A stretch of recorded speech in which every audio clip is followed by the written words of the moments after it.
Live. Welcome, everybody. What's going on, people? What's going on, everybody? Zelda fans around the world. Hey, listen, we're talking about Zelda today for the Zelda 35th anniversary. This is a Zelda, a uplink to the past panel going on during uplink. Hopefully, you guys are ready to talk everything Zelda, as much as our entire ensemble of Zelda creators and Zelda people, Zelda experts, masters out here on this panel. It's gonna be dope.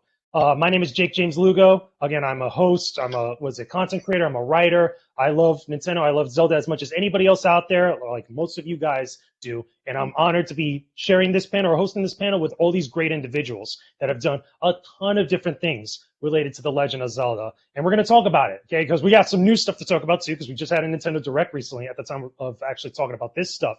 But we got a whole legacy of 35 years of this franchise, one of the best and most epic gaming franchises on the planet, coming from the big N, big Nintendo. So let me run through some of our awesome guests, because we have a lot here, so bear with me. You know, we're going to try to get through everybody, because I know some of you are big fans of some of these people. So let's start off first. Creative producer of the Global World Tour for the iconic Zelda score. Again, music is his jam. Let's say hello to Jeron Moore. Jeron, what's good? Can you hear me okay? Hey, yeah. Thank you for having me. It's awesome to meet you. Again, you love Zelda music, so like you're the go-to for this panel when it comes to all things Zelda music. It's gonna be dope. I live and breathe So, it, man. that's what I'm talking about. Yes. So next up, we have Rebecca Stone, known as Forrest Minish. Okay, she's a co-host of the Nintendo Shack podcast. She's a staff writer for Twinfinite. She knows the Legend of Zelda like the back of her hand, and again, she loves Nintendo as well. So Rebecca, what's going on? Can you hear me? Okay. I can. Thank you so much for inviting me as well. You can tell I absolutely love The Legend of Zelda. Yes, that's what I'm talking about. You got paintings, you got posters back there. I do. I have it all. That is dope. That is good. Next up, we got Phil Summers, author, artist of the critically acclaimed hand-drawn game guides book series. Again, loves Zelda, painstakingly dedicated years to creating the Legend of Zelda strategy guide that has become really beloved by many people that love the franchise. So, what is going on, Phil? Hi, thanks for having me. Good to be here. I'm excited to talk some Zelda with everybody, and yeah. Yeah. Let's go. Yeah. Feels ready. So next up, we have Zelda Tuber, who, again, loves the series, done a lot of content with it, consistently brings thought-provoking and honest discussions to the table for anybody that's curious about the franchise, that's either played it for years or brand new to it. Say hello to Nayru, or Nayru, again, I hope I'm pronouncing it right, but Nayru, what is good? Thank you. It's Nayru, and that is far better of a honorifics than I deserve. Thank you for having me here. We're trying to pick you up. Okay, you're amongst the elite now. You're amongst the masters now, which is cool. Well, so, thank you.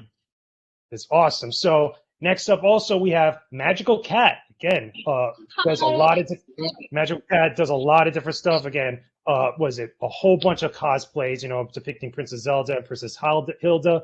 Again, awesome, phenomenal stuff. Awesome, phenomenal shots, and a lot of work that goes into her stuff. So, Cat, what's going on? How you doing? I'm doing fine. Thank you so much for having me here. You have no idea how honored I feel to be here, because I never thought I was going to be here one day. Yeah, this is cool. You're going to have some fun, which is going to be cool in this discussion. Again, so finally, last but not least, we have Wes Johnson. Okay, a lot of you know him. A lot of you are probably fans of him. Again, big Zelda fan. Again, originally from part of Smosh Games, or a Smosh Games member. Does the way at IRL Brothers. Okay, and one of the biggest Zelda aficionados on the planet. Okay, his Twitter following definitely has something that he can show how much his Zelda fan is. Okay, but Wes, what's good? How you doing? Look at that! Look at it. He's even got his shield. I'm doing great. Yeah. Well, I mean, you've got to like pull out some of the stuff, right? Like everyone's got, posters, T-shirts, and I'm like, I've got the shield and the sword in the other room. I'm just gonna run and grab it. So this is actually the shield and the sword from the Zelda project. That's a legit one. If some of you saw the live-action trailer for the Zelda project, it was like Link riding Epona up to the Hyrule Castle for like the final battle. Nice. This is the sword and shield from that, and I've stolen it, so it's mine now. Well, hey, you got it. It's legit. It's lit. It's right up there. Like even what is it? The Great Owl is gonna be like, nice. Like that's some cool stuff there. So yeah, I'm like pretty awesome. So let's just get right into this, because we have a lot to talk about. Again, 35 years of a legendary franchise that has so many beloved games, like 9s and 10s. A lot of 10s. You know, that's something to be said for a gaming series. A lot of other gaming series don't get that. I mean, a lot of people, again, across generations have played this series across multiple different Nintendo consoles, from the NES back in 1984, 1985, all the way through up to now with the Nintendo Switch, with the latest entry being, Link's Awakening, the remake, as well as also Breath of the Wild, and a new Breath of the Wild sequel over the horizon. I mean, there's a lot of Zelda out there. There's a lot of Zelda games. So I want to direct this to the entire panel. We're going to kind of go clockwise. I'll call off, for everybody to comment on. We'll kind of go in reverse this time. I want to know, okay, so talk to me. Can you recall the first time you've ever played a Zelda game? And at what point did you really fall in love with the series? Like, how did you know, like, this was it? Like, this was your jam at that point? Let's start off with Wes. Talk to me a little bit about that. All right. Yeah, so I first played Legend of Zelda on the original Nintendo. And, I didn't know what I was doing at all, but I fell in love with this. I think I was 3 or 4 at the time. And, just running through the dungeons and stuff, I didn't exactly know what I was doing, but I fell in love with the little character, running through the castle, finding everything. It was just, I had a blast with it. And as I got older, figuring out more of the puzzles and things became a love of mine. And to this day, I still love solving puzzles. And it's one of the things that bleeds into Dungeons and Dragons when I DM. It's I love putting puzzles in front of my players, even if they don't understand it. I'm like, when they figure it out, it's going to be great. So all of that stemmed from Legend of Zelda for me. That's awesome. Now, for me personally, my first game that I really got deep into, because I played Zelda games at various times, but I never really sat down and fully played through. The first one for me was Ocarina of Time on Nintendo 64. That was the game that really got me deep into the series. Even though prior to that, I had played Zelda NES, I played Link to the Past, and dabbled in a little bit of other Zelda games over the years. But that was the first one I can remember. It was okay, I really want to get into this, and I had a blast. Enjoying the lore, enjoying the N64 graphics, just having fun with it, and then branching off into Majora's Mask and all the other Zelda games afterwards. Rebecca, talk to me a little bit about your first Zelda experience. What was the game that really did it for you? I had a very similar experience to Wes, but mine was with A Link to the Past. I was given a hand-me-down Super Nintendo and a bunch of games from an older cousin, and I was about the same age. I must have been about 3 or 4 years old, so I really couldn't do it completely myself yet. In fact, I didn't even know how to read yet, but playing it with my dad was my first experience. He would play the game, and I would kind of follow along and start doing it myself a little bit more. I would eventually be able to escape Hyrule Castle by myself. Eventually, I got a little bit older. I was able to play the dungeons by myself, moved on to Ocarina of Time, and that was kind of my first experience with it. Nice. That's awesome. Nayru, talk to me. Your first Zelda experience. So my actual first Zelda experience was with A Link to the Past, but it was very fleeting. My cousin had a Super Nintendo, so once in a while when I went to his house, he would be kind enough to let his little cousin play on it and check A Link to the Past out. And it always intrigued me, but I never got to play enough to really get invested. And then one Christmas, we got a used secondhand N64, and one of the games included was Ocarina of Time. And I don't even think I touched any of the other games it came with for probably 2 or 3 months. I just obsessively played Ocarina of Time over and over again. And it took me years to actually get to the point where I could beat the game. But it consumed my life for much of my early childhood. I would go outside, and we lived in a forest, so I would pretend that it was in Kokiri Forest. And I'd run around looking for Skull Kids. So Ocarina of Time is what did it for me. That's awesome. That's great pretend time or just play time like that as a young kid, especially when you got forced around you. You can just live out your experience from the game. That sounds dope. Kat, Magical Kat, talk to me about your first Zelda experience. And this might be interesting because I think you might be the youngest out of all of us here. So I'm curious to know where it was for you. It actually started when I was starting in middle school, and I discovered it through the media. And that year I was getting into anime and pop culture stuff. So I remember I was looking through YouTube, and I saw this cosplay remix, Zelda cosplay remix video, and I was so blown away by the amount of people in there. I fell in love with how people looked in there and how they were expressing their love for this franchise through their cosplay. And I'm like, wow, I want to be like that. So I started doing my research, and I remember that I went an entire year being completely obsessed with Zelda and without even playing Zelda. And if it wasn't for the next year, my friend lent me Majora's Mask, and I remember playing that game, and it took me like 5 months to complete it because I was so lost. But my very first game was Majora's Mask, and I had so much fun, even though it took me like 5 months.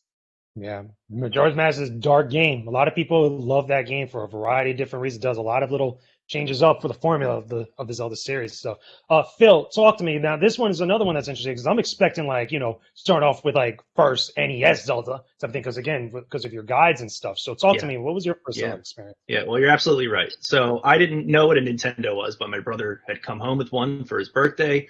I was probably about in kindergarten. So we had Super Mario Brothers that came with it, but I remember he borrowed a couple of games from his buddy, and there was this gold game, and I just thought, wow, I really just like the look of this thing. I like the look of the whole thing, right? But that cartridge in particular really, it stood out. It's a big gold cartridge, it's awesome. So they popped it in, and I don't know, it just clicks immediately, right? There's that music, and it's just the whole thing.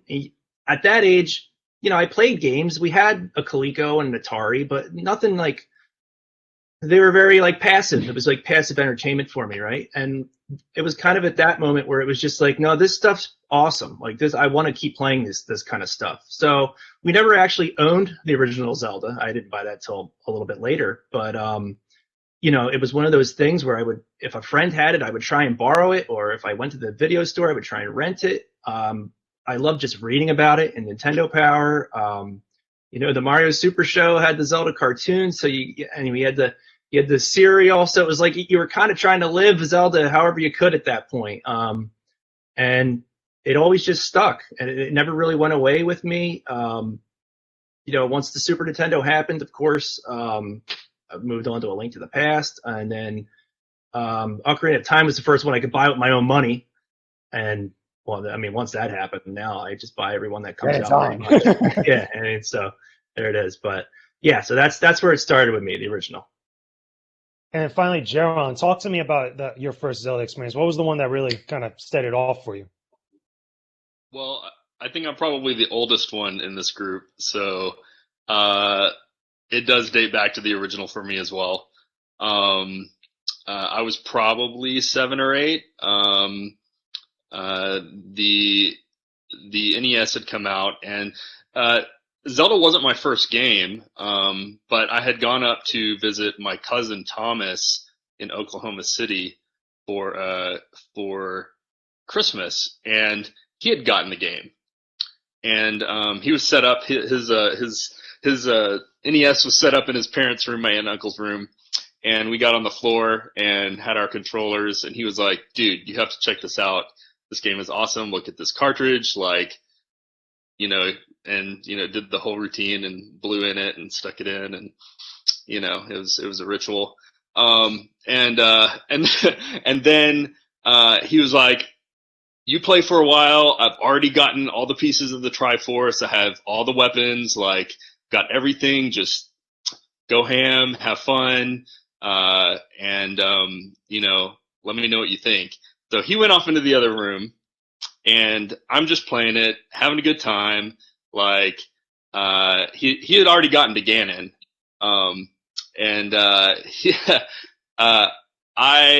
I think I got to the point where I was like done. Like, I was like, cool, this is awesome. I want my own copy, and I just kind of like hit the power switch and ejected it. And if you know anything about like the original cartridge, that's kind of the kiss of death, because I basically wiped his entire game in the process. Ouch. And he came back in, and he was like, "Dude, why'd you turn it off? Let's play some more. I want to show you some stuff." And he turned it on, and he went to the game select screen, and there was nothing there. And he had a complete and utter meltdown, and had to sit in the corner for the rest of the day. Oh man! And I think I scarred him for life. As a result, he didn't follow the Zelda series nearly as closely as I did for the rest of, to this day, I'm the biggest Zelda fan in our family.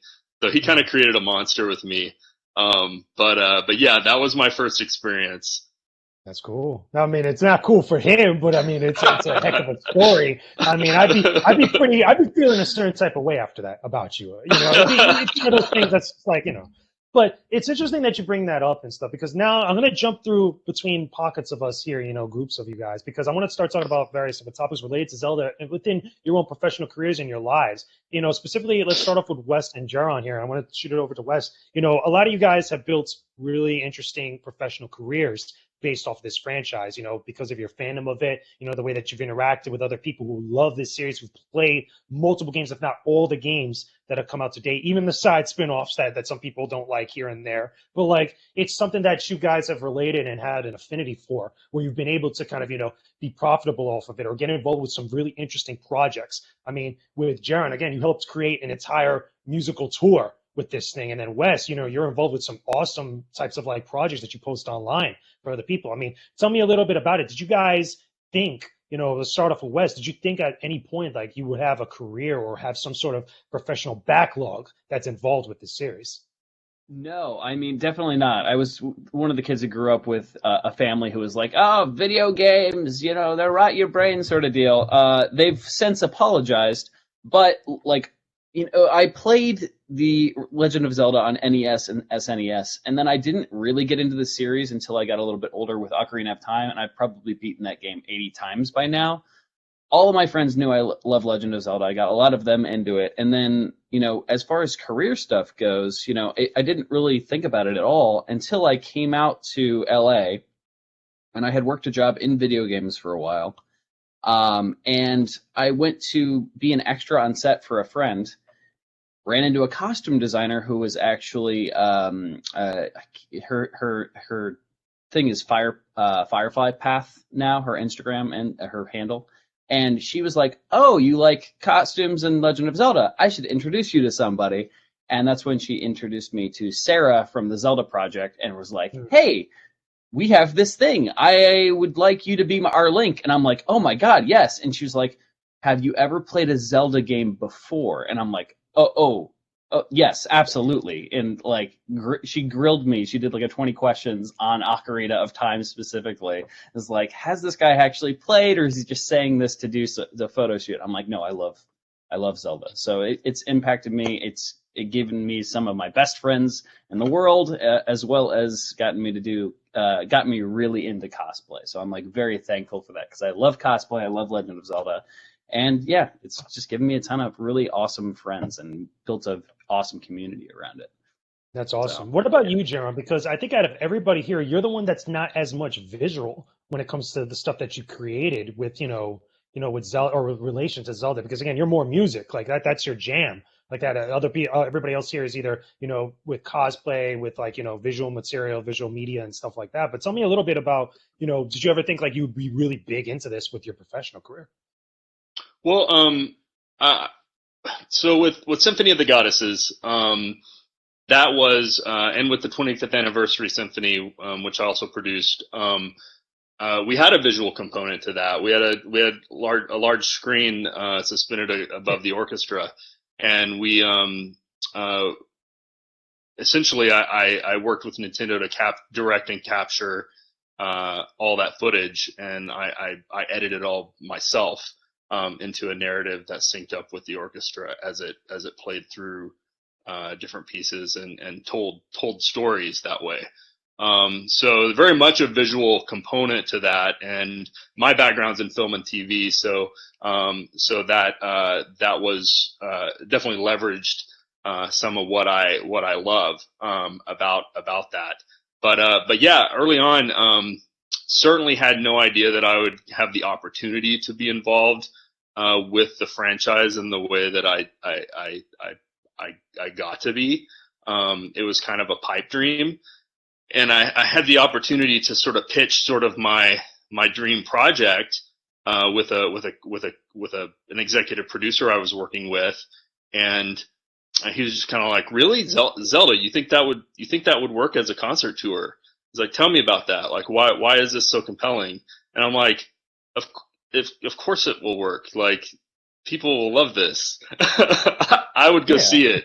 And so I basically had to sell it. And then we approached Nintendo, and the timing was just, the planets all aligned, and the timing was just uncanny, because they were like, we love this idea. I mean, I woke up one day and was just like, Symphony of the Goddesses. That's what I want to call it. And it encapsulated exactly what I felt, kind of told the story of the franchise. And but they were like, before you do that, we'd like for you to do a 25th anniversary event. And so that's going to kind of be the trial run, to kick the tires on this thing and make sure it goes. And along with that we got to produce a CD that shipped with, over 3.4 million units of Skyward Sword, which I'm assuming everyone in this channel owns a copy of that CD. So that's a very proud. We got you, Jaron. We got you. That's a very proud project and proud moment that I got to participate in. Had no idea that I would be able to do that, but I'm very thankful. And like Wes said, it's brought so many of my closest, dearest friends, collaborators. It's Zelda's one of the, aside from our weird connection to my cousin Wes, Jessica, which is completely a side thing. Zelda is another big reason why we know each other and have connected. That's awesome. That's really cool. Now I want to flip the script a little bit here, because I want to go over to Magical Cat and Nayru, because, besides, a lot of the Zelda content you guys have done up to this point, again, be it both cosplay as well as also, stuff on YouTube, different types of content people can consume, involving a lot of, analysis videos and stuff that's really celebrating different aspects and characteristics of the series or the various different games. Do you guys still see yourself, way into the future as your careers continue to grow and your professional stuff continues to grow? Do you guys think that you're still going to implement a lot of that content or a lot of different stuff related to Zelda into other videos, over time, or other cosplays over time? Who goes first? There could be either one, Magic Cat or Nayru, whichever one. Cat, here, go Cat first, because you were ready to answer. All right. I think I will implement it on my art, because I do want to become a graphic art design. I want to become an artist in the future. So far, that's what I have in my mind.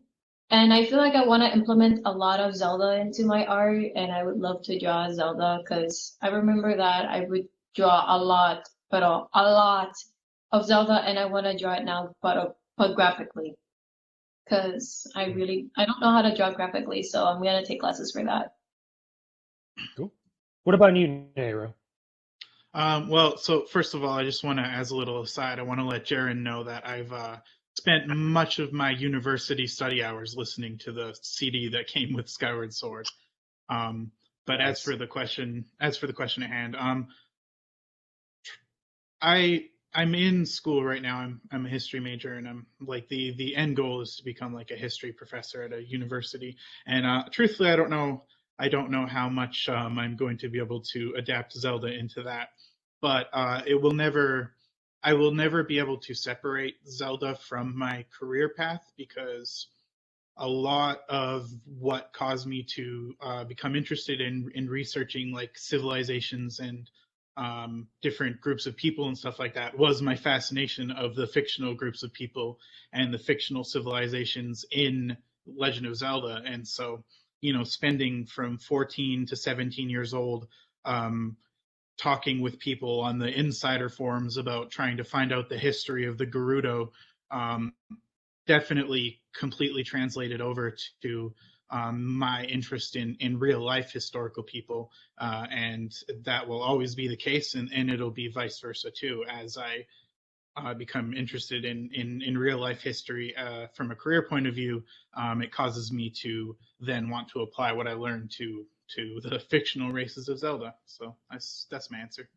That's cool. We're going to come back to that in a bit, but I want to shoot it over to Rebecca and to Phil. Now, I could ask the similar question. You can feel free to implement into this answer here as well. But I also want to ask both of you, starting with Rebecca. Why do you believe the series has withstood the test of time? Like, it was relevant back, during the NES days. And I mean, granted that the Nintendo was like really starting to pick up stuff, but what about even up to now? Because there's still so many fans that still go back to some of those older games, and they still go back and replay a lot of the different games over all this period of time. Like, why is that? That's a really good question. I think all of us said that we started with, a different game. We all probably have a different favorite Zelda game. I think the fact that the series has evolved so much over time, yet kind of retaining that same core idea of, Link saves Hyrule, saves Zelda, but each game does do something a little bit differently that changes the series, that kind of keeps people going back, keeps people interested while gaining new fans each and every time, whether it's going back to the open world concept or introducing the motion controls or kind of spinning things around with games like Majora's Mask, where there's that time element to it. So I think since everybody has a different favorite Zelda game, there's, something that's there for everybody. It's something that people want to keep coming back to and seeing what's fresh, what's different, what's new each time. True. Very true. Phil, same question. And from your perspective. Sure. So I kind of have a bit of a long-winded answer, if you don't mind. Go ahead. So I've been thinking about this ever since I've been asked to be on this panel, right? Because they were kind of like, well, bring your why are you so invested artistically in this thing? And Triforce wisdom. Right? Well, I'm headed there actually. So yeah. So my thought was, well, why do I like this thing? I'm like pushing 40. I'm like, what's going on here, right? So it kind of does tie back to the Triforce, I think, which sounds silly, but I mean, what does it represent, right? It's power, it's wisdom, it's courage, and it's like, okay. So in the games, these themes, they have physical manifestations, right? So you have Ganon, he's power, he's unbelievable power, it's unwieldy, out of control power, not in a good way. And then you have Zelda, she's wisdom, right? So she is the best of us. She's extremely pure. It's probably why she gets top billing, because she's Zelda, right? And then, the way to look at them is they're chaos and order, right? They're kind of this yin and yang. So they're kind of in this interconnected, like forever tug of war, right? And it is forever because they're always reborn, and the threat always happens again, right? So that kind of leaves us with Link. It's like, okay, well, who's Link, right? Well, he's the two dots in the yin yang, right? He's the one that represents us and our journey. And, he doesn't speak, right? Because we're kind of speaking through him, because, we're him, right? So he's important because he's kind of the one that's capable of growth, right? So he voluntarily puts himself into danger and chaos. And it's not so much really to save the day, but kind of just to become something like greater than what he is, right? So Link he's self-improvement. So, as I'm getting older, I think about my meaning. Like, well, why, what am I doing? Like, why am I sitting here making this book on this 35-year-old game, right? It's like, okay, that's cool. It's nice. Some people that are just outside the sphere, they probably think it's weird. But, there's times where I was working on that book and it really defeated me, and it was hard. And the reason it took so long is because there were times where I was just like, this is difficult. I can't do this. But I kept at it, and eventually I did create this thing, right?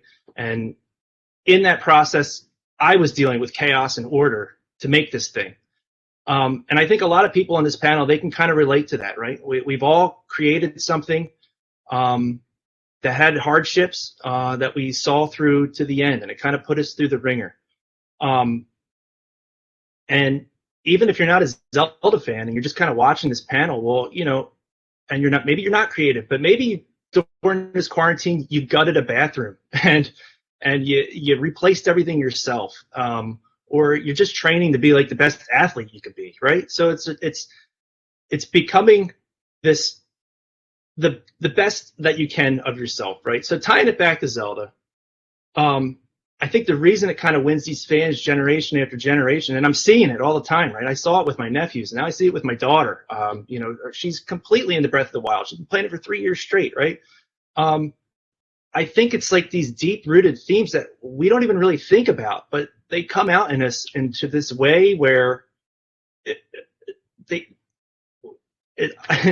I don't. It's just hard to kind of even put into words, right? But they speak to us, right? And these themes are just like super deep. They're built into us. They're kind of the human condition. They inspire us to be better and to think bigger, and they kind of put us on our own path. So, I mean, I think that's why I do this. I think that's why everybody else does this, because it just hits you in a way that you really you can't put into words, right? So that's the best answer I have for that. I think that's a good thing to say and a good thing to think about, because that's a perfect segue into what I want to dive into next, because I feel like there's a lot of parallels with some of the central themes and the attractive aspects of the Zelda series, or just Zelda as a game franchise and IP in general, that you would see to other big franchises in various forms of media, including Lord of the Rings, the Middle Earth stuff, sure. as well as also Star Wars. You could even say the same thing about Harry Potter to an extent. There's a lot of similar characteristics between all these different worlds and universes that people just love, and they've loved for many years. I mean, let's dive into some of the Zelda lore and just the story in general. I think that what's interesting about Zelda, especially starting off with the NES Zelda, is that a lot of the lore and story was kind of there in its like Genesis form, but it didn't become as deep as like in depth as what it would eventually become. But there was still a lot of stuff there that people could latch onto and trying to kind of grow off from there. In the very same vein that you saw with Star Wars, with Lord of the Rings or The Hobbit, Middle Earth, etc. I mean, let's start off first. Let me go over to Nayru, because your namesake comes from the goddess of wisdom in Zelda. I mean, that's a deep cut for some people like that, and I think it's a cool one like that, and you have a lot of affinity for the lore and for a lot of the background stuff, outside of just the gameplay when it comes to the Zelda series. I mean, tell me a little bit about that. What about the lore that's like so resonates with you so much? So I think the thing that resonates with me and a lot of people is actually something that I don't think a lot of people want to admit to themselves. And I think it's that the lore is purposefully vague. And I think that Nintendo makes the lore purposefully vague on purpose, because number one, it gives them more freedom to do whatever they want, and number two, it lets us guess. It leaves us guessing. I remember after they were asked to put the Breath of the Wild into the timeline, they were initially resistant because they said that they wanted to leave it up to the fans to interpret. And then even when they were finally forced to do it, they were just like, okay, well, it's at the end of every single timeline, and you get to figure out how that works. And I think that's like, you'll look at a lot of video games, like, let's say, The Last of Us. The Last of Us is, like a narrative masterpiece. I don't think many people would deny that. I think The Last of Us probably has a better narrative than most Zelda games, but you don't see a gigantic community of Last of Us theorists on YouTube. And when you go to communities around the game, it's mostly talking about the story as is, and maybe some speculation, but it's not nearly to the same level as games like Legend of Zelda. And you can kind of see in other series, like series that are maybe vague because of how confusing they are, like Kingdom Hearts, but then also like Dark Souls has a really dense theory community, and it's very similar to Legend of Zelda in the sense that a lot of it is very vague and left for us to figure out. And that's where a lot of the fun comes from. And I think that's why people are so obsessed with the lore, is because of the fact that it's so vague. Interesting. And I think I could kind of relate it and kind of feel you on that, because I think, while saying something like The Last of Us is a good narrative masterpiece, and it is, like, especially the first game like that, I think what The Last of Us and Zelda are trying to do two different things in a way, where the Last of Us is trying to tell a good narrative, a good story, while Zelda and things similar to it are trying to create a world, or trying to create a universe. And I think that's Absolutely. where, to go to your point, where things are very vague, or at least told to a point where they are vague, where you could kind of get some interpretation, have a little breathing room to experience your own stories within that world, which are cool, which are very, very interesting. I want to shoot it over to Wes, because I want to ask you something, to kind of offshoot of this. Tell me a little bit about some of your favorite moments in any of the stories for any of the games, that are like, big deals that really resonate with you, that clicked with you, that was like a big standout, whatever feelings you might have had. I mean, for me, like, when I was younger, I never got through A Link to the Past or Legend of Zelda on NES. So Ocarina of Time was the first one that I actually finished, because that was the one I was like old enough to really get through a whole game and not like, lose attention as a small ADHD child. So one of the biggest moments for me was in the Temple of Time, the reveal of Sheik as Zelda, and then the subsequent Ganon kidnapping her. That was one of the first moments in video games where I was just like, oh, I've got to do this right now. I've got to go. Like, you know, it had a sense of urgency for me as a kid. Like, I didn't stop playing until I beat Ganon. Like, you know, it was like, no, I got to go. I got to save Princess Zelda. She's been there helping me the whole time. Like, that was one of the biggest moments for me where, as a kid, where I was just like, no, I'm getting through all of these little dungeons. All this is getting out of the way, you know, throwing the giant brick through the ceiling and, you know, getting to the fairy fountain to make your health was like half damage for everything. I was like, okay, doing everything. We're getting this done right now. So that was definitely one of the biggest moments. But just real quick, I wanted to throw in my thoughts about the like backstory and timeline stuff. Yeah, sure. Two of the things that I really love about the timeline is that Majora's Mask is when he stays as a child after, at least from what I've read. So, you know, obviously open to interpretation. Majora's Mask is when he stays as a child after Ocarina of Time, and then Wind Waker is just where he's just like, nope, this is too much for me. I'm out. See you guys later. Bye, Hyrule. And like just jumps on a boat and leaves. And I just thought that was hilarious. I thought that was one of the funniest things. So that was I just wanted to throw that in there. I think you got muted somehow. Yeah, James, we can't hear you. Nope. Uh-oh.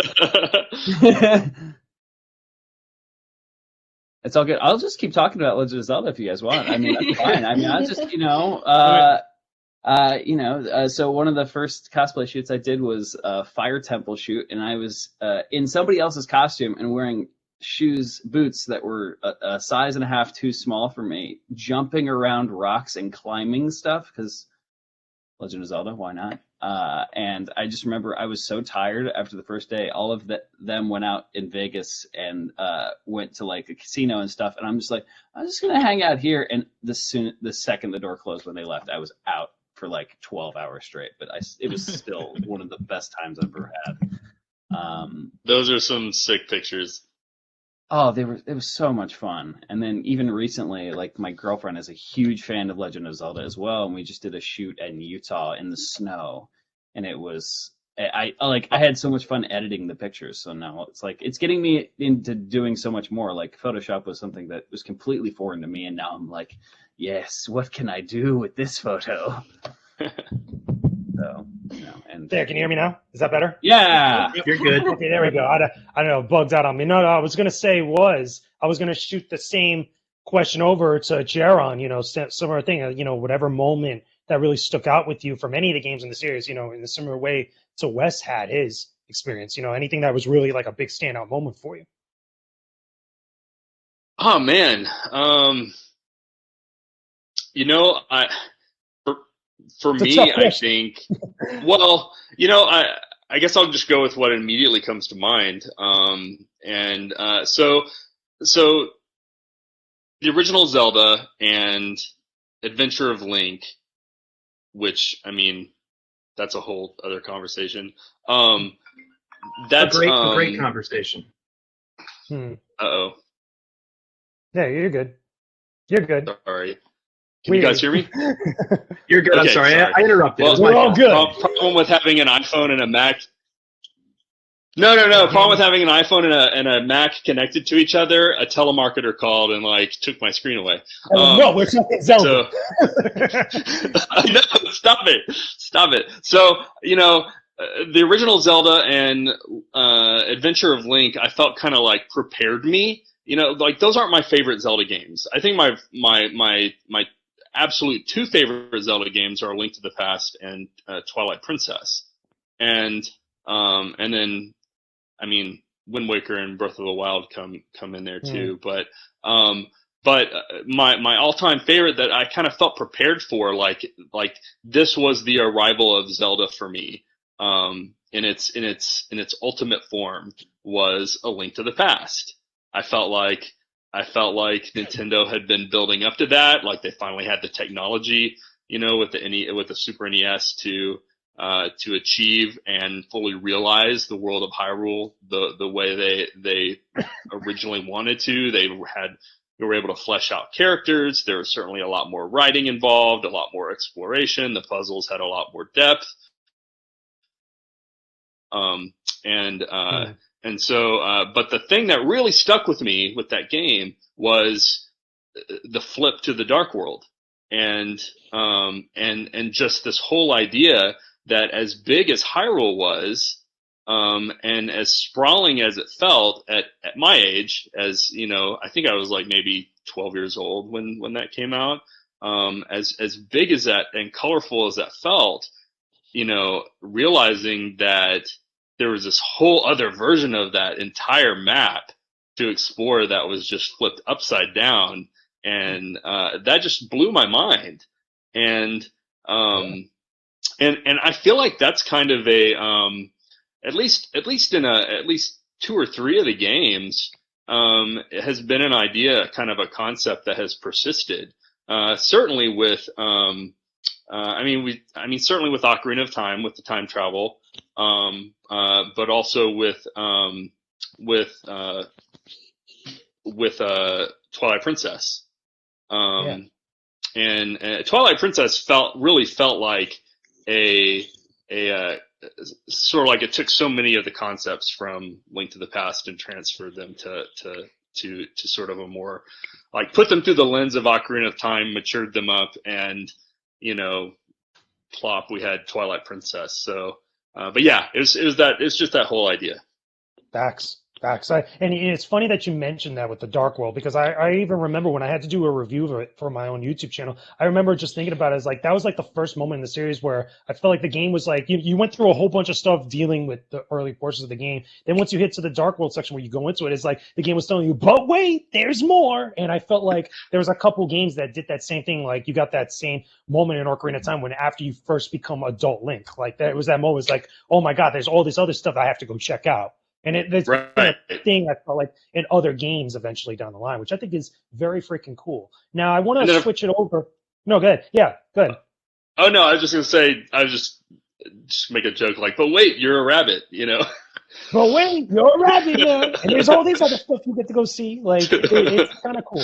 It's fun like that, because it's like, again, the series' central theme, I think, from the very get-go was exploration, was adventure, you know, going to the mysterious sections for you. Even Miyamoto, again, we all know that he talked about it. He's like, listen, the concept for Zelda came from me from exploring my nearby woods or my nearby caves or like areas around me when I was a kid. Mm-hmm. And everybody can relate to that, because it might not be the same for everybody else, but like that sense of adventure, that sense of like venturing off into the unknown, which is pretty freaking dope. And that you see that in a lot of storytelling, especially sci-fi, especially fantasy, a lot of pop culture, popcorn movie flicks. There's a whole bunch of stuff that we all have that same central characteristic to it. But I want to switch it over a little bit to Rebecca again. I want to ask her a little bit about some of the stuff, you know, more related to gameplay, because again, you played a lot of Zelda games. We all play a lot of Zelda games. You know, there's been a lot of mix-ups with the Zelda franchise, you know, when it comes to its gameplay. I mean, the first real big one I think we could go back to is Zelda 2, The Adventure of Link, where it went from a top-down adventure game to a side-scrolling action platformer / RPG hybrid, going back to top down and then jumping into 3D afterwards. Like, Zelda sometimes likes to go all over the place, you know, try new things and like build upon that formula that we know, again, that sense of adventure or of exploring this world like that. Tell me a little bit about your thoughts of, like, you know, some of the ones that maybe stood out to you, or which are the ones that did really well or did really bad, whichever one.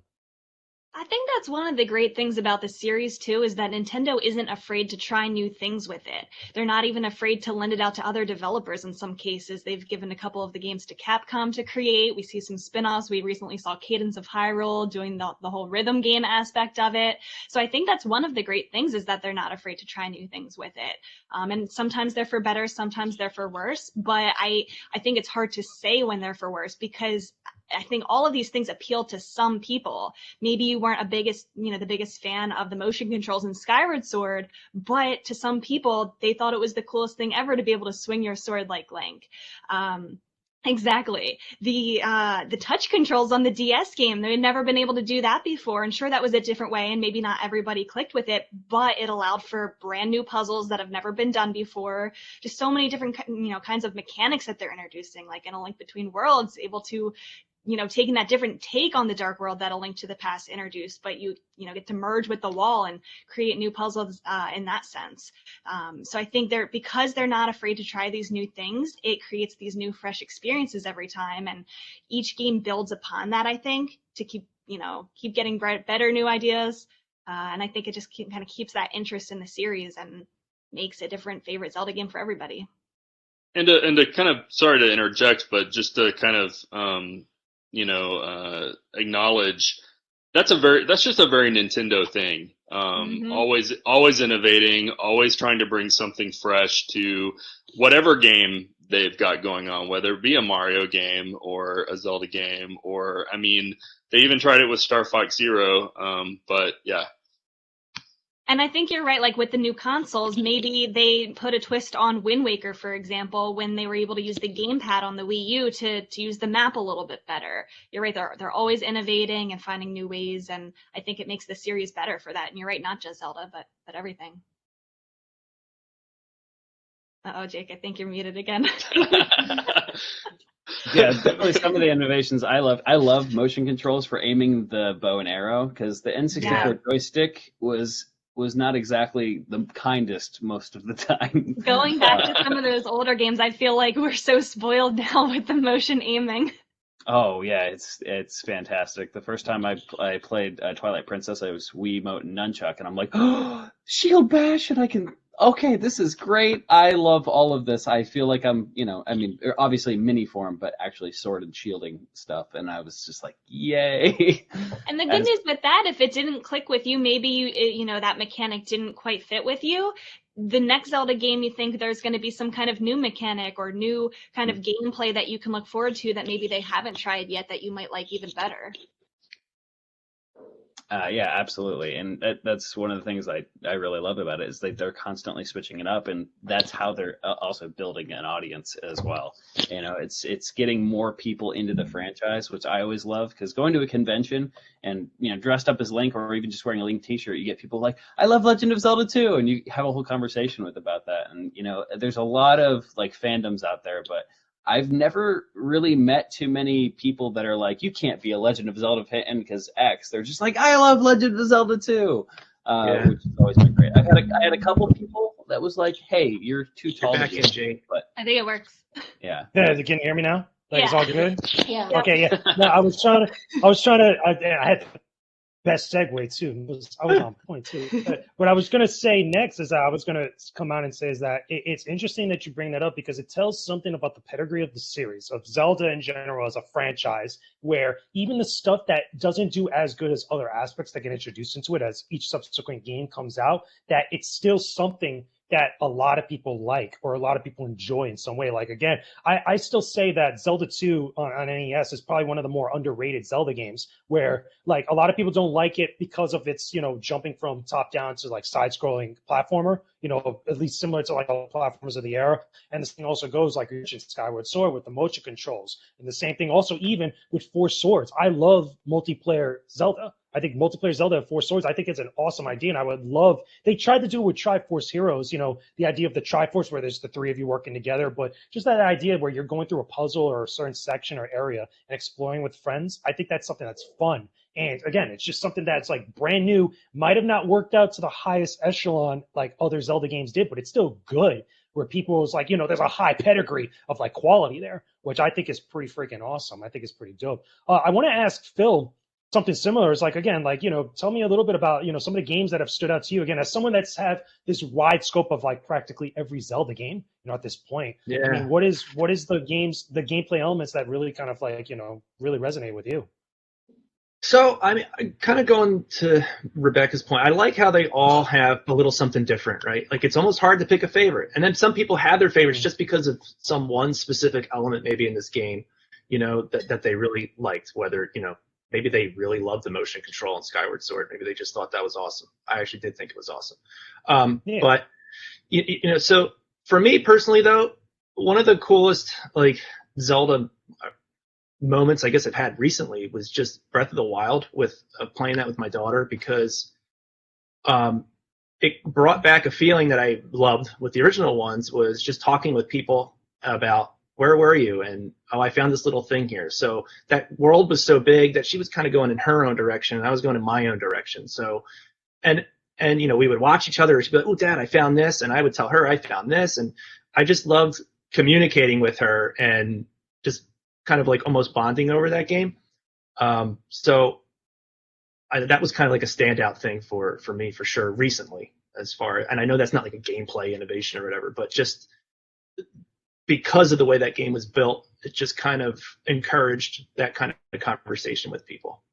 Cool. Very cool overall. Now, I want to switch this over to Magical Cat because I think, again, as someone that talks about being a graphic artist, being a cosplayer, the visual materials of Zelda, the visuals of Zelda, again, you're perfect for this because the art of Zelda is very distinct. The look, the visual material of all this stuff from all the different games, not just one in particular, has a certain style and a vibe to it that I think makes it stand out very unique amongst every other IP that Nintendo has ever put out. And I would even argue, or at least there's a hard argument there, many other games that have ever been created, between early eras, early decades of the NES, all the way leading up to now with the Switch.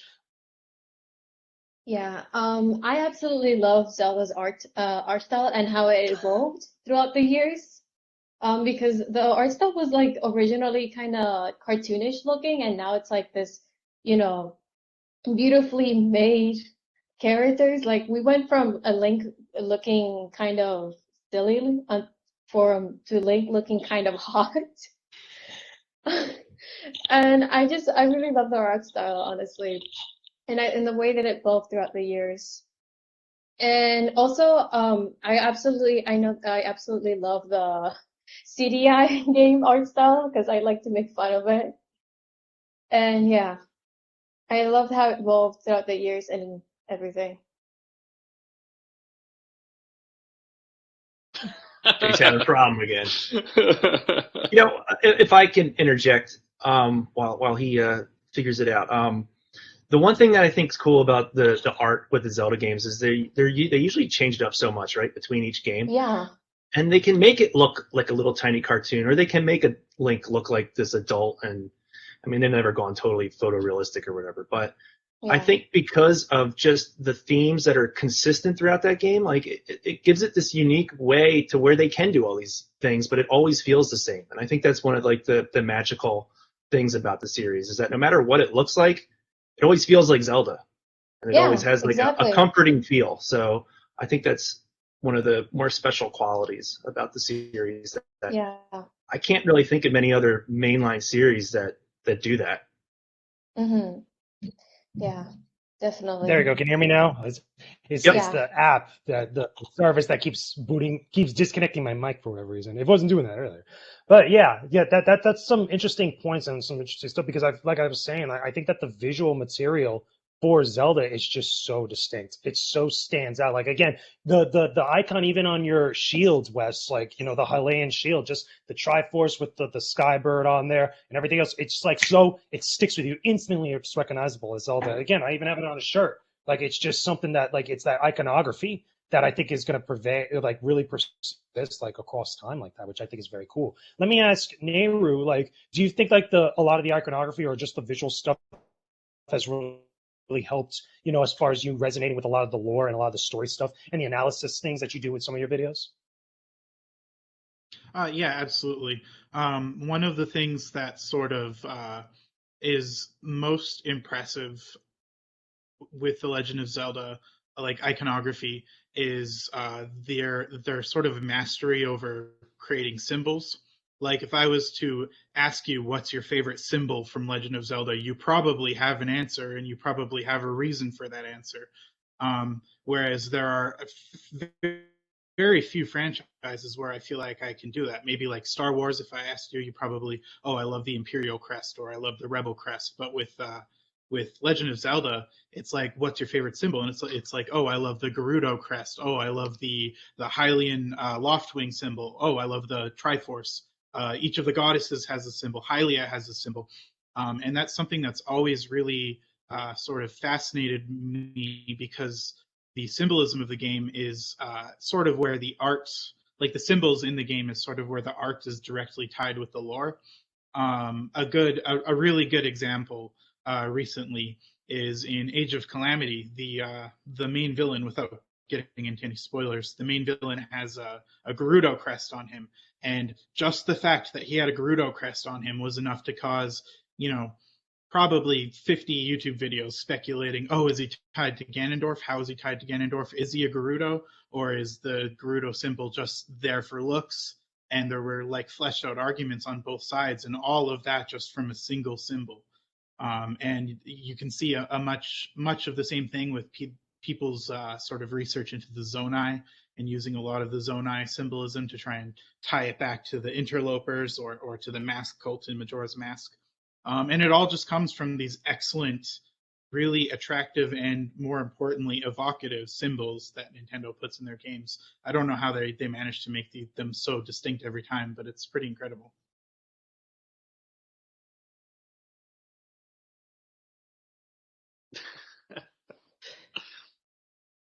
Awesome again. Yeah. Man. Yeah, I went on mute for a second. Jaron, I just wanted to say to you as well, I really enjoyed those concerts. I did the 25th anniversary one. There we go. There we go. Can you guys hear me okay? Yeah. Okay, yeah, sorry about that. Yeah, again, it's just that because we've been going for a while and like everything else, troubleshooting and stuff. But yeah, it's again, I really think that a lot of this stuff is just something that's just super, super, again, it resonates with us in just a way that I feel like, it's, I don't think that even Nintendo really, like, at one point even realized just how much these stories and these types of games are really going to connect with people. Like, in a sense where, like, I think that they really wanted to make a high quality game, but I think they were really not expecting just how much it would impact people in such a severe way, which is one of the things that I want to lead into kind of like winding things down for our panel. I want to ask the entire group, I'm going to go clockwise, from each of us. I'm going to start off with Jeron. Tell me about the most important thing in your life that you take out of your experience playing through Zelda. It could be any of the games, it could be the franchise in general, like the most important aspect or thing that has stuck with you for it. Oh God. That's a big question. And for me it has become so much more than just the games. Because it's been my experience working with the Zelda team, getting to sit in a theater between Eiji Aonuma and Koji Kondo as they watch me put the finishing touches on video that's going to be playing the night after during a rehearsal, and them both giggling at, little jokes that I've put in the video and pointing at the screen. And I don't speak Japanese, but we're all there communicating through, something that we all love. And I think that that's probably my biggest takeaway is just how, and again, it's very Nintendo, and it goes back to kind of what Phil was saying with his, the experience that he had with his daughter.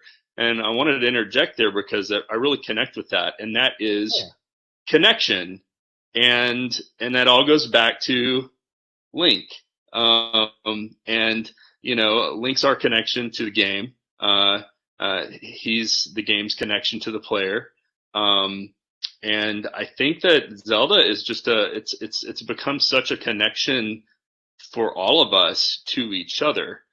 And for me, having the opportunity to do those concerts, was such a massive opportunity and a honor and a joy to be able to bring so many people together and celebrate with each other and kind of just bask in this warm glow of something that we all love.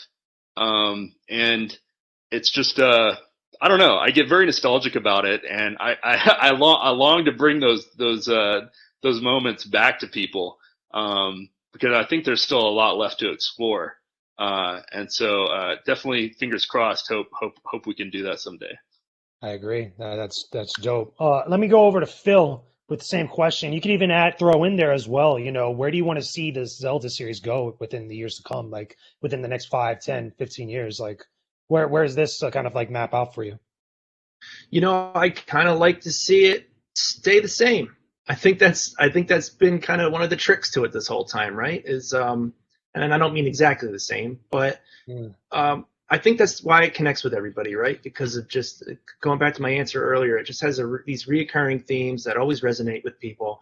And someone mentioned earlier, they're not sure if Nintendo intended this to happen. I don't think they probably did either, but I think maybe somewhere along the way they caught on and they were like, well, this is why we're doing these things. And you can almost, Super Mario Brothers kind of mirrors that as well, right? It's always it's usually always Bowser takes the princess, Mario goes saves them, and it's like, well, it's a very simple thing, but it always resonates, and the two of those franchises together have just they're just like these dominant franchises that don't age because of how simple they are, because they don't get lost in the weeds, right? So you could take something like Metroid, which I love. I mean, I absolutely love Metroid, but because it has this ongoing story over the past 35 years, it's kind of a mess, right? Like, nobody knows what's good. If you never played Metroid before and you just jumped into one of the later ones, you would be like, what is going on? I don't know what's going on.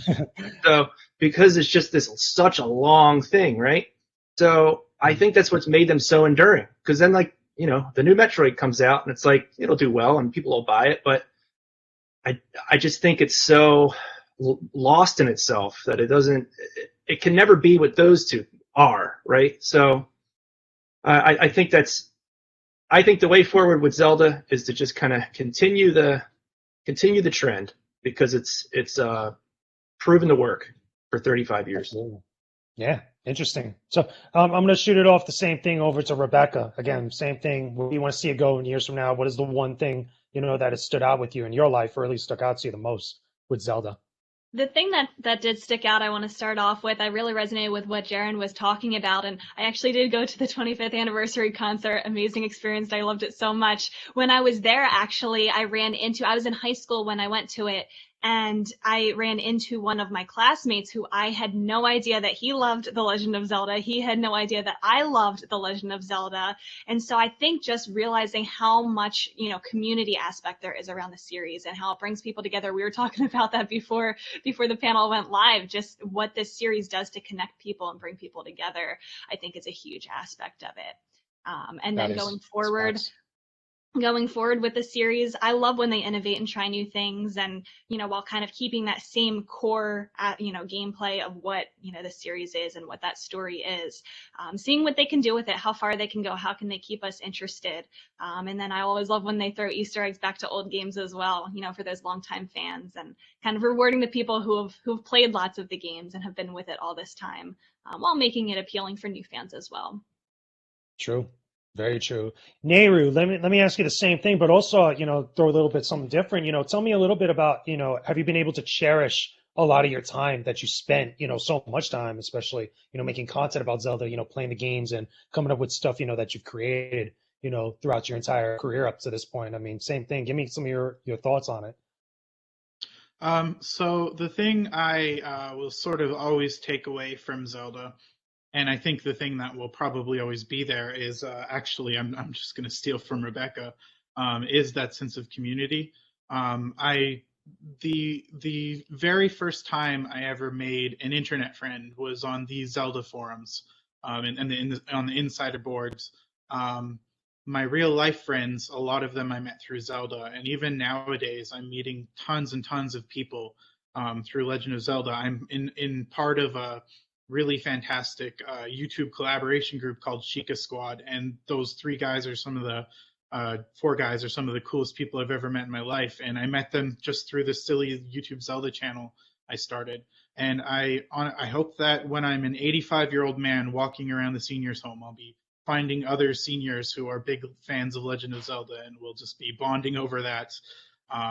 As for where I'd like to see the latest game go, yeah, exactly. As for where I'd like to see the series go, this might be a bit of an unpopular answer, but I want Nintendo to continue not listening to the fans, because every single one of my favorite Zelda games are games that were unpopular at the start, were the opposite of what fans wanted, and then 10 years from now, they grew on people.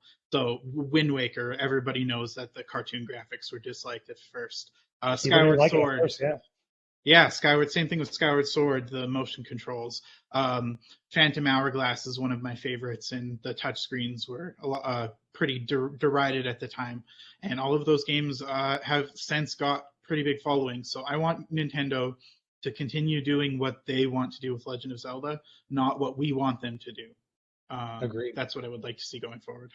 That'd be awesome. That'd be dope. And next, Wes, I want to hear from you, especially, the thing that stood out to you the most, throughout the entire franchise. Again, with all your experience and the time that you spent playing these games or being involved, making stuff about them. I also want to know a little bit is like, between back in the day at the height of its popularity or even now, because it's still like super popular, what is it that you want newer players to come out of? Maybe they're experiencing Zelda for the first time, or maybe they're just like, they're hearing it from a friend so much that they're finally going to take that dive to play maybe one of the games or just get into something deep with it. I mean, tell me a little bit about that. Yeah, absolutely. For me, where I want to see the Zelda franchise go, I'm a huge VR guy.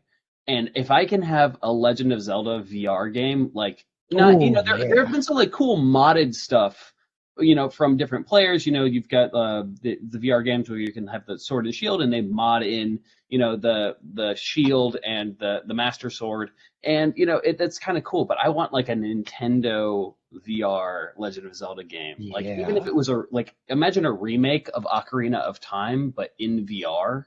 Like I would pay $200 for that. I'm just gonna throw that out there. I absolutely would. I would play the whole game so many times. But yeah, like for new players getting into Legend of Zelda, it's kind of rewarding because my good friend Sarah has 2 young sons, and one of them is absolutely obsessed with Legend of Zelda. And I've gone over to their house, and he's just sitting there with the Switch playing Breath of the Wild, and he was, I think, 3 at the time, and he's solving some of these puzzles that have stumped my friends who play video games for a long time. And he's just sitting there playing like, oh, hi, having a blast. And he actually came with us on one of the cosplay shoots that we did and was just like, I'm in Hyrule with Link. And it was the most adorable thing ever. But, I think that new players getting into it, they're going to keep hopping in because there's a little something for everybody. For me, I loved the story, the characters, and I absolutely loved puzzles and like figuring things out. But, there's a lot of people who, like different aspects of it. They're like, ooh, the art design is so amazing. I feel like there's just something for everybody in Legend of Zelda. And I think that Nintendo is going to continue doing an amazing job with that. I want a VR. I want Legend of Zelda in VR. If I can have that, upload my brain into the cloud and play Legend of Zelda for the rest of time, I'm happy. I'm good. That'd be awesome. That'd be pretty wild. Get a Nintendo VR system and have one of the first big games be a Zelda game. That'd be awesome. Now I want to give the last word to Magical Cat before I kind of give my wrap up and stuff. So, Cat, tell me the same thing. One of the biggest standouts for you, or where from years from now, where do you want to see Zelda go from this point? Now that you've again experienced the franchise a lot. Now after 35 years, where does it go from here?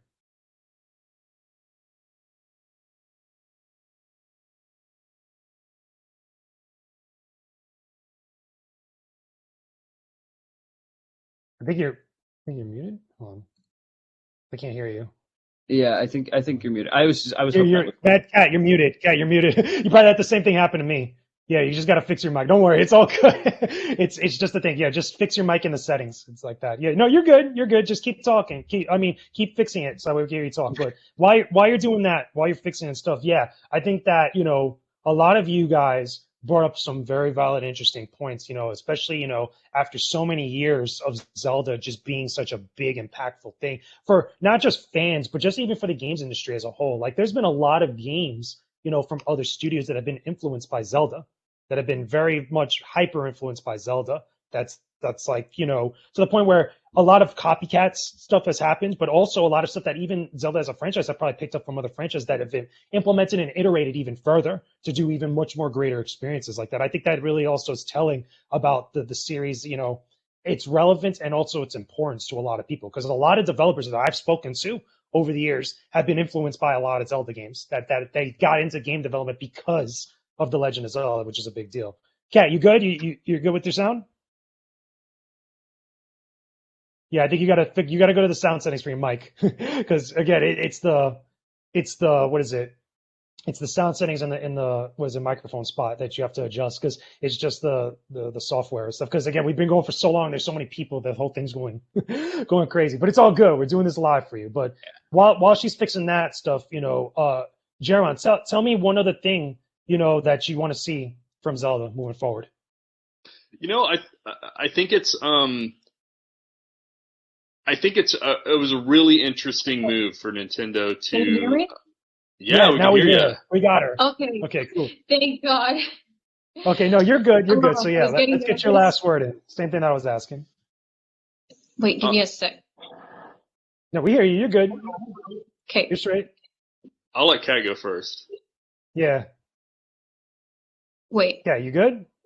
Yeah, I'm good. I'm just trying to. I hate this. I have to use my phone because I don't know. I can't use my iPad and it sucks. No, it's okay. It's all right. Okay, All right. there we go. But- There we go. Thank But you. yeah, biggest standout moment for you. Where do you want to see Zelda go from here? Honestly, I want Zelda to stay the same, but Zelda is gonna change eventually in a couple of years. It's gonna change the art style, the gameplay. I don't know that yet, but for now, I would love to stay the same because it just the whole concept of Zelda is just amazing, and I want people like who haven't experienced Zelda yet to experience Zelda and what was. And what was the other question? That where do you want to see, or what was the biggest standout to you? From Oh, all your the experience. biggest Like, what was the one standout? moment that really stuck with you? And the one moment that stuck with me was in A Link Between Worlds, and I feel like A Link Between Worlds is one of the most underrated games. And I feel like Hilda is one of the most underrated characters. I absolutely love her character and how she went from this person like helping Link, like everyone thought that she was helping Link and helping him throughout the journey. But plot twist, it turns out that she was only using Link in order to get the Triforce. And plot twist, Yuga was only using Hilda to get the Triforce. And I absolutely was blown away by that plot twist because I was not expecting that. And I usually do my research before playing Zelda games, but I didn't do any research for like Between Worlds. I just straight up went in there blindly, and that just blew my mind away. And I was like, whoa, this is amazing. And I'm like, wow, the potential that Yuga could have had, conquering both Hyrule and Lorule, like it's amazing. And the fact that I still believe to this day that Yuga was the only villain to have two pieces of the Triforce, because usually Ganon has the Triforce of power and somewhat the wisdom, when capturing Zelda. But Yuga had, a mixture of Hilda, Zelda, and Ganon into one. And I was like, wow, this is crazy. This is so scary and yet amazing. And I absolutely love Hilda. And I remember that my English teacher a couple of years ago, she was talking about how Thanos was the color purple. And she was talking about, the color purple means that someone's trying to do something bad, but with good intentions. And it got me thinking, that Hilda is, her dress is purple. She has purple hair. She has a purple tunic. I'm like, this kind of fits well to her, because, she was doing something terrible, like by stealing another world's Triforce. But she wasn't doing it with bad intentions. She was doing it with good intentions. She was doing it because she wanted to save her kingdom from crumbling and complete utter destruction. And I just really felt bad for her. And I felt that moment. And it's impacted me in my brain. And it's still there to this day. And I absolutely love that moment. It really captured me. Kat, is that why your screen has a purple hue to it? Yeah, right. I was just gonna say. I was just gonna say that. That's dope. So, Jaron, your final thought, before we wrap up. I was just gonna say real quickly that I think for the first time in history, and I 100% agree. I think Nintendo should march to the beat of their own drummer, continue to do what they do, not listen to fans. But I think for the first time in the history of kind of the trajectory of where Zelda games are going, Breath of the Wild 2 being announced was this cross section of what fans wanted, and Nintendo doing something completely unexpected, and that was delivering a direct sequel, which is the first direct sequel we've ever had to a Zelda game. And I mean, and I say, you can say Majora's Mask is a sequel. You can say Link Between Worlds is a sequel. Or Zelda 2, technically. Yeah, or Zelda 2. You can argue lot of that, but this is the first time they've actually carried a cast from one game directly to the other, in a continuation of a continuation of the story. And I that's really exciting to me. It's very, and again, it feels very, in some ways it feels like a very not Nintendo thing to do, but they're also just pulling a rabbit out of the hat and doing something unexpected. And but I think we're gonna still experience a lot of unique Nintendo-esque things with Breath of the Wild 2 once it's finally delivered. I don't think it's just gonna be a sequel. I think they have a lot of special things planned, and they're gonna. I mean, their goal is to always, outdo themselves, and so I have no idea how they're going to, but that's just so exciting. The good way to sum it all up is that they got this. Like they know what they're doing. So we're gonna be wowed, and it's gonna be interesting. I think it's gonna be exciting because we don't know what's up. That's the most exciting part about it. So we'll know soon enough. But either way, hopefully all of you watching this had enjoyed our panel. Our Zelda 35 years of straight up Zelda. I want to thank all of our guests, all our panelists here for joining me on this awesome conversation. Y'all are all dope. You all are legendary. You're masters. You're phenomenal. A lot of great stuff, a lot of great conversation. Through obstacles and all, troubleshooting and all, we still persevere, which is great. So it went phenomenal. But give us all your feedback on social media. I want to go through really quickly through the panel to let everybody know, where everybody can be found and stuff. Let's start off with Jeron. Where can everybody find you? I'm really easy to find. I'm on. I use Instagram a lot at Jeron, Jeron, MOORE, or on Twitter at RunJaronRun. Pretty easy. And if you're able to find me on Facebook, I'm happy to add you. Oh no. Oh my gosh. Lost him again. I had a small feeling, and I feel like that's my fault now for just even having the thought that it's cut out. Wes, this is all your fault. I know. I'm so sorry. Well, let's go. I'll do me real quick, I guess. Hi guys, I'm Wes Johnson. Wes at Wes_IRL on all of the platforms except YouTube, which is youtube.com/IRL Bros. I run a D&D campaign on my Twitch, so if you want to come and join and you like rolling some dice, by all means. So yeah, who wants to be up next? Rebecca, go for it, because you're next to him on my screen. Oh, okay. I'm on the opposite side for. All right. Okay, I'll go. There we go. Can you hear me? Yes. Can you hear me now? Okay, Yes. There we go. Yeah. Go to Rebecca next, because Okay. I was going to go through classy with everybody, but go to Rebecca. Perfect. Yes. So you can find the best place to find me is on Twitter. I'm at Forest Minish, Forest like woods, Minish like the Minish cap. I am mostly on Twitter. I write for Twinfinite. I'm a staff writer, twinfinite.net. Mm-hmm. I'm the co-host of the Nintendo Shack podcast as part of the PSVG network. And I also stream on Twitch, also at Forest Minish. I've been doing Zelda stuff on my stream all month long, and we're capping it off tomorrow with a giant event starting at noon Eastern tomorrow. If you want to check out on Twitch, I'm doing Zelda trivia. So if you think you know the most about The Legend of Zelda, come prove it in trivia. Gonna be hype. That's what I'm talking about. Phil, where can everybody find you out right now? You can find me at Hey Phil Summers on Twitter and Instagram, and Awesome. yep, yeah. And Awesome. I'll be working on. You'll be finding me working on the Metroid book. That's my next little project. So. Nice. That sounds fun. Magical Cat, where can everybody find you right now? Where are you at on socials? I'm sorry. You can find me on Instagram, magical_cat. Awesome. So, And then Nayru, where are you at? So I'm on YouTube. My YouTube channel is just called Nayru. Look for that little fella right there as the icon, because there's a couple Nayrus. You'll find me. We have a video coming out on Monday where we do some real life history and talk about the canceled Twilight Princess sequels. So that should be a pretty good video. And you can find my Twitter on my YouTube. Awesome. That's dope. So yeah.